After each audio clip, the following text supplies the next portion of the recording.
Estoy súper emocionada, ha sido algo increíble, es un sueño hecho realidad. Darle la enhorabuena también a Pere porque sé que se ha dejado la piel en este monumento, creo que así lo ha trasladado, esa pasión que ha puesto. Pues gritando como locos, como siempre vivimos ahí al canto del convento y así lo hemos hecho una vez más. Ayer fue un chafón y hoy una alegría y así que esto es de las dos y a disfrutarlo juntas. Mi valoración es que estamos obviamente muy satisfechos. El convento de Jesús lucha siempre por ello.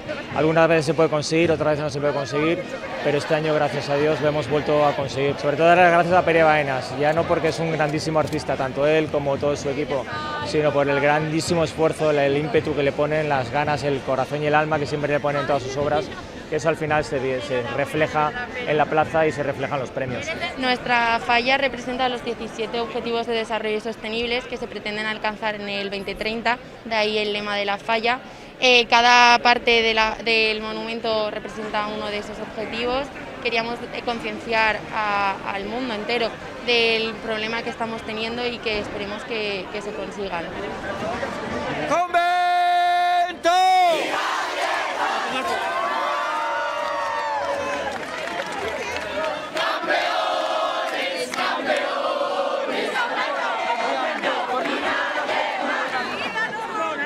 Yo la tengo, papá. Yo la tengo.